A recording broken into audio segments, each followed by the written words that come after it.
Regular व्यायाम करणाऱ्याला त्याचं न्यूट्रिशन काय असायला पाहिजे याच्यावरती बोलावं.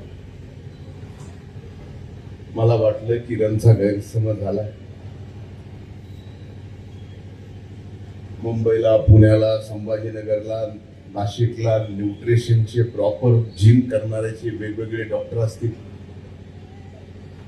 मीही तोच डॉक्टर आहे का असा किरणचा गैरसमज झाला असावा आणि म्हणून त्यांनी या ठिकाणी मला तेवढं बोलावं हा आग्रह केला. मी जरी डॉक्टर नसलो तर या क्षेत्रामध्ये मी स्वतःला अर्धा डॉक्टर तर नक्कीच समजतो. जिम मध्ये येऊन व्यायाम करणारा व्यक्ती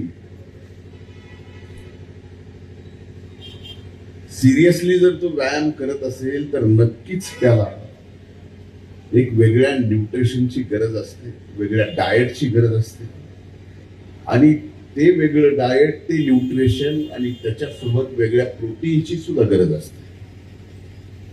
काही जणांना वाटत असेल की 17-18 वर्षाचा मी आहे, 25 वर्षाचा आहे, अतिशय तारुण्यात आहे, मला न्यूट्रिशनची गरज नाही, मला प्रोटीनची गरज नाही, माझा जेवणाचा इंटेक अतिशय प्रॉपर आहे, म्हणून मला या कुठल्याही गोष्टीची गरज नाही, असं ज्यांना वाटतं असं त्या सर्वांना सांगायचं आहे की तुम्हाला मनाला जे वाटतंय तसं आता नाही. व्यायाम करताना 2 गोष्टी होतात. ज्या वेळेस तुम्ही वेट ट्रेनिंग करता त्यावेळेस तुमची जशी चरबी कमी होते आणि एकदा का चरबी कमी होऊन मसल बिल्टअप व्हायला लागतात आणि त्या मसल बिल्टअप करत असताना आपल्याला जर प्रॉपर न्यूट्रिशन मिळालं नाही तर सगळ्यात मोठी भीती ही असते की ते मसल्स पूर्णपणानं कमी व्हायला लागतात, नाहीतर ते मसल्स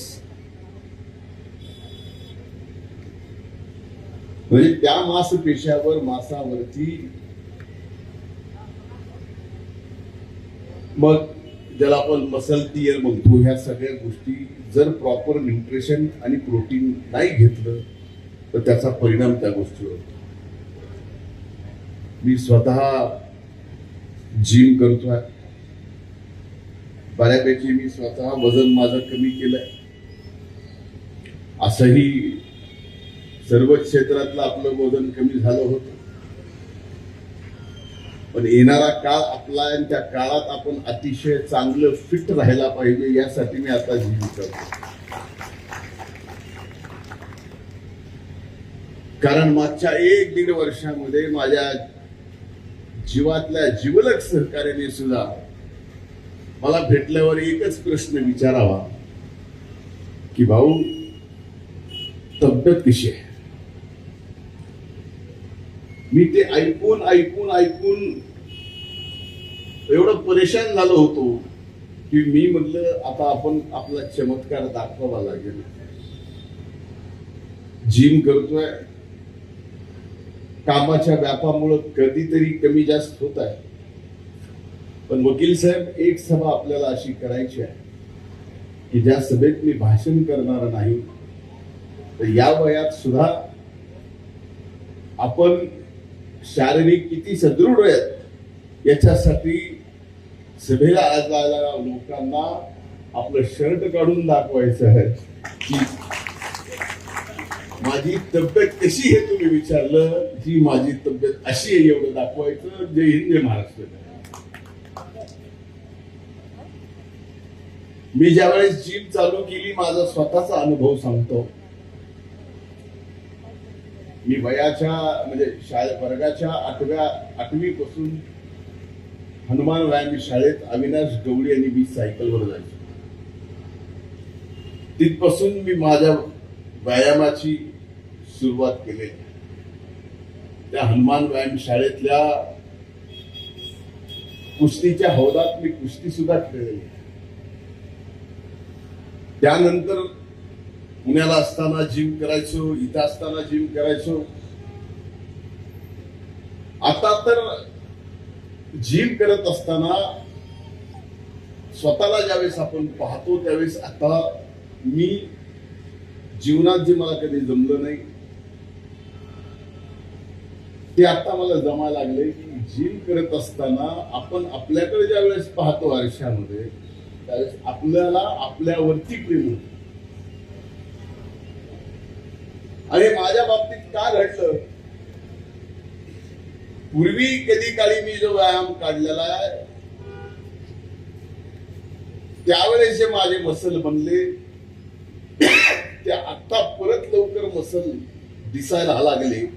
याचं कारण आपल्या मेंदूच्या मेमरीपेक्षाही मसल मेमरी जास्त स्ट्रॉंग असते, ती लगेच दिसायला लागते. आजच्या युगामध्ये या परिस्थितीमध्ये व्यायामाशिवाय दुसरा कुठलाही पर्याय आपल्याला नाही. मी अनेक जण असे मंडळी पाहिली आहे की सकाळी लवकर उठतात आणि चालायला लागतात. आता वर्ष झालं, 1.5 वर्ष मी गावाकडे गेलो राहिला, पण त्याच्या अगोदर मी जिथं सर्वाधिक लोक चालायला जायचे डोंगरावर, एक डोंगर चढा मला समोर दिसतोय, प्राध्यापक डॉक्टर पी.एल. कराड हे सगळे दिसते.